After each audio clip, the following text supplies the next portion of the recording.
everybody will know what Mullerian agenesis means. There are two tubes in the early embryo at early in fetal life, really at actually as early as 3 weeks of fetal life. There's the Mullerian duct and the Wolffian duct. So the Wolffian duct in the female just degenerates and becomes what we call the round ligament. The Wolffian duct in the male actually develops and becomes the epididymis and the vas deferens and even the prostate gland and the seminal vesicles.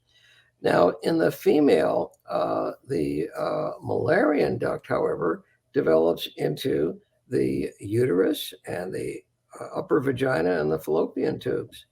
So Mullerian agenesis is a problem that you can't carry the baby, of course, but you will have normal ovaries.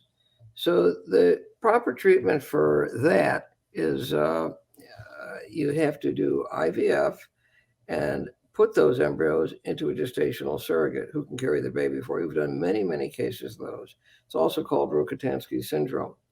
Well, I'm not sure if she says Mullerian agenesis, it may not be such a small uterus. It may just be no uterus or just a uterine remnant. If it's Rokitansky syndrome, all we have is 2/3 of a vagina. They're missing the upper vagina and the cervix and the uterus and the fallopian tubes. And that's more likely what she's talking about. So, of course, the answer to that is really clear cut. We can get the eggs from the ovaries. The ovaries should be normal.